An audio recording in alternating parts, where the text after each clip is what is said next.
Live Paint. Live Paint. Fairly related to Live Trace, but not necessarily dependent upon it. We're going to start off doing some Live Trace, convert it into Live Paint, but I'm also going to show you how you can Live Paint pretty much any kind of artwork. So I'm going to place one of these images here. I'm going to place the robot sketch. The robot sketch is a scanned drawing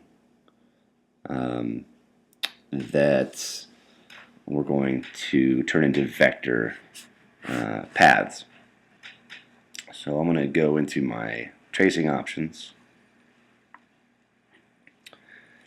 have a little preview edit, and a couple things that we should be looking for is some of the line presence on here. So you can see that some of the sketch lines of the sail on the sailboat, part of the tentacles, the boots disappear. So we want to try to favor our blacks a bit. So I'm going to take my threshold up almost to about 200. Well, whatever, 200 is good. At this point, you could also maybe blur it a little bit, so you could add just a couple of points of a blur, and that might fatten some of the lines up, might help make their presence be a little more present. Maybe not. I don't want to go too far. Like 0.2 looks pretty decent. Maybe that was just too much. 0.1. That does it. A threshold of 200 and a blur of 0.1. I have my fills selected, no strokes. And the rest of this is all pretty good. I'm going to choose to ignore white because I don't want a white box around it. I just want the artwork of the little robot dude. So I'm going to choose trace, and at this point it's still kind of like that referenced image. I don't have paths yet because I haven't expanded the live trace. So if I look at the buttons that are available along my control bar up here, there's the expand, which would allow me to turn it into paths. But then there's a button right next to it called Live Paint, which does the same thing. It creates paths, but then it takes you a step further. And what I want to show you is how to do it manually. This is a good button, but how do we really understand what it's doing if we just hit it, right? So expand is also the same as going to object expand. So there's really what this is. This is just a shortcut to a execution in a menu. Live Paint, same thing. Object, Live Paint, make. Okay, so there's a few things that are similar to different areas where you can do it. I'm going to choose expand, and now that definitely shows me that I have all this great path work. I'm going to make this guy bigger. Something you should always do after you have live traced, because if you make the raster image larger and then live trace it, you're making those pixels go bigger, and it's going to be junkier, and you're going to have a junkier live trace. So that same application, or I guess rule, applies here. Never take your raster images above 100%, even if you're live tracing. Wait until you traced it, turn it into paths, and then you can blow it up. All right, so at this point, I could, with it selected, I could go to Object, Live Paint, Make, or I can use a tool And in your toolbar, this is where you start to get lost on some of these tools, because there's just so many tools that have funky images and other tools that are buried within other sets. And so the Live Paint tool is buried with the Shape Builder tool. The Shape Builder tool has like two circles and a little triangle next to it. The Live Paint is hanging out in the middle there. The Live Paint tool, once you get it, looks like a paint bucket. And now if you're using CS4, I think the tools are the same. If you're using CS3, I think Live Paint just hangs out by itself. It's been a while. But here we now have this paint bucket. And what we have to do is we have to pass over the selected artwork. And if you see the little, text bubble that pops up, it says click to make a live paint group. If I click in there, that's the same as going object live paint make. Or had I clicked on that button in the control bar, it would have turned my object into paths, and then it would have done what I'm about to do, which is just clicking. And it's now a live paint group. So I've also just painted that guy. There we go. So what we've done now is we've determined that we wanted to create a relationship between the paths and the negative spaces inside of paths, which are now, I'm just mousing around here. You can see that the hollow parts are selected, and the paint bucket has this sort of color legend floating above it. And the color legend is referencing your current swatch window. So over here in my little group of swatches, I have, make you a little bit bigger, I have all these default colors, and I have two color sets that are in here, a grayscale one, and then I don't even know what this one is. Oh, it's my web colors. If I were to choose a different swatch set, like if I went to metal, here are my metal colors. I have to choose a set in order to put it in here in order for it to be available on my live paint group. So I might say I like the bottom three metals. So if I click on one, it shows up in my main swatch library. I might choose the chrome as well. Alright, so there I've added some new colors, and those colors are now going to be represented by my live paint bucket little paint bubble there. And if you hit your left and right arrows, you'll see that you're cycling through those new swatch sets. You can go up and down to go to other swatch groups. Alright. And basically what I'm doing, I'm trying to find the color that I want to use to start painting. So this guy has some tentacles, and maybe his tentacles are going to be green. So I just want to pretty much mouse over the tentacles, and you just click, and you can just quickly drop paint in those areas. And now if I want to move to his armor or something, I might, maybe I want to have like kind of a fun lightning color. I can either just go up and manually pick a color. So maybe I'll just pick a yellow, and I'll go boom, boom for his little lightning bolts. And maybe the little circles are like red or something. So it's really easy getting this to color. Now, depending on how you had had your settings for the live trace, there may or may not be some gaps in the line. For example, I'm going to take this guy, I'm just going to move him over here. I'm going to place him again.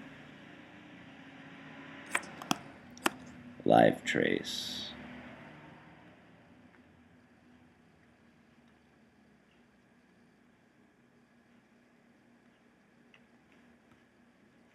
And if I make this guy live paintable, and I want to paint kind of the same thing, I'm going to get my green tentacle. There, that tentacle worked, that one did. And when I come up here to grab this top one, whoa, it colors a lot. If I come over to this tentacle, it colors too much. That is because there are gaps. So here you can see that the path does not touch each other. There's a hole. That's called a gap, and Live Paint has gap options. And those are found on the control bar. Well, at least when you have the Live Paint bucket selected. It's a little button. It says Gap Options. You click on that, and you can enable gap detection. And you have the paint will stop at, and then you have small gaps, medium gaps, or large gaps. You should start off at small gaps. And you can see, well, the gaps are highlighted in red, so is everything else. I'm going to turn them to blue. You can see that here it said, oh, yep, there's a gap. And, oh, over here, there's a gap.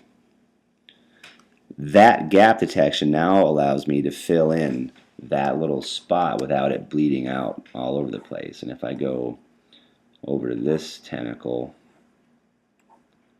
is bleeding into the background, but there, it looks like it's covered that gap. Yay. So with the gap detection enabled and then defined by a certain type of gap, either large or small or medium, I'm able to go in and just cruise into my painting without it affecting too much other stuff. And what you should do is just kind of pass around the zones and just make sure that they're kind of isolated into where they need to be. For me, everything's still good except for the sailboat sail bleeds into the background, and the dude's boot on the toe here also bleeds in the background. So I'd have to probably deal with some larger gaps. But I did this guy pretty well, and he's going to be able... What are you doing? Oh, yeah. He's going to be able to paint up pretty nice. So what a live paint group is, well, I just said it. It's a group. It is a group, and I cannot select individual elements here right now, except for anchors. You can still select anchors and manipulate the path, which is pretty cool because a live paint group is live, and that paint is going to move around as you adjust paths. For example, if I zoom into this part here, oh, now I just sort of crossed that path over. That does me no good. Now I lost it totally. Go back. That's a bad example. As soon as a path crosses over a path, and it kind of like screws things up. So I'm going to have to back off a little bit on this black path. But as I move the path, the fill will just pretty much grow with it. It's tied to the inside path, which is a nice feature. It allows you some of that flexibility of moving your lines, correcting things and it not having any sort of adverse effect on the fill. So that's why they call it live. Also, just because it's so darn easy to paint. But if you want to do any serious corrections or additions or removals, you double click on it just like you would a group, and that gets you into the group where you could then like add new paths or add new elements, start to define maybe different shading going on just by putting in invisible lines. Invisible lines, like meaning basically a pencil, and that's set to no stroke. So I have a red slash through my stroke, and if I draw a path, just color that in. Just color that in. If I draw a path, I want to do it without it coloring that in, but it's going to. Oh, that one kind of worked. It's now a segment that I can. I shouldn't be doing that. I hate it when that stuff happens. It's giving me a new area that is closed off that could be painted. So you can go in and you can add different shapes and details inside the group, which is pretty handy. And then if you ever want to get out of it, you just double click back in an empty space or off your artboard and it pulls you out. So the exercise that you should be experimenting with is this robot guy, and I want you to live trace it, and I want you to get into some painting and messing around with your gap options. The other thing you can do is, I'm just going to delete him. This can be done with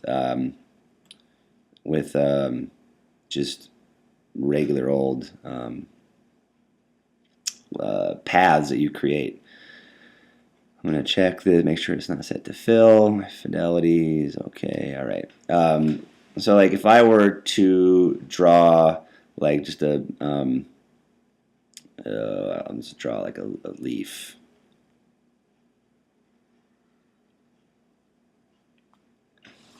My path is set to be invisible. I should probably give it a stroke just for the time being so I can see it.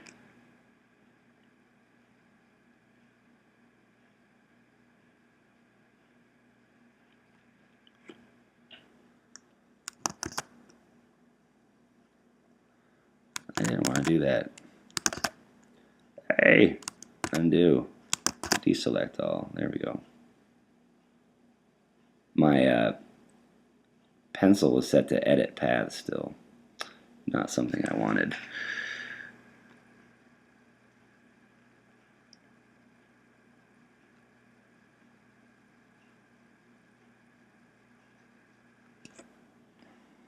Maybe I'll put a little.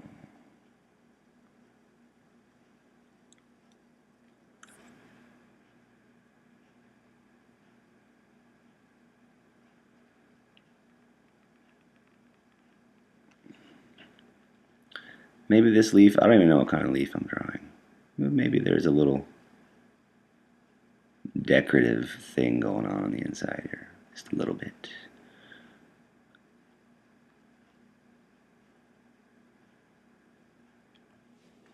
Alright, so here's an illustration I've done. Now what I really should do is kind of focus on some cleanup. And that would just be done with my direct selection tool, either deleting points or moving them.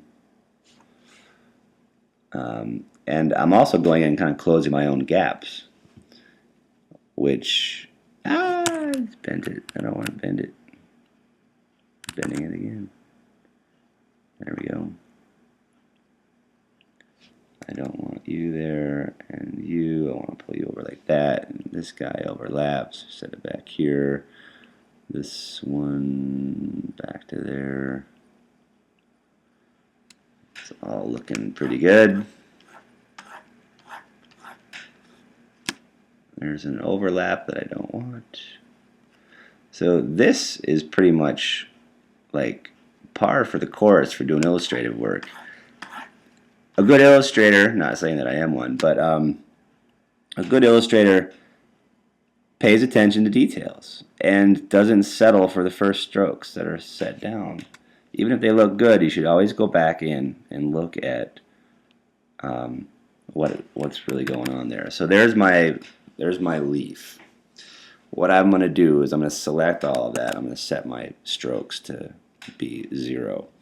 And with my Live Paint tool, I'm just going to come over and I'm going to enable Live Paint. And now all these groups are, or whatever sections are paintable.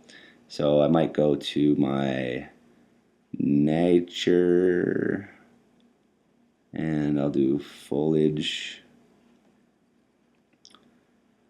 I'll choose that one, maybe that one. So now I can close that, and my Live Paint is set to that one set there, and I'll color those kind of light.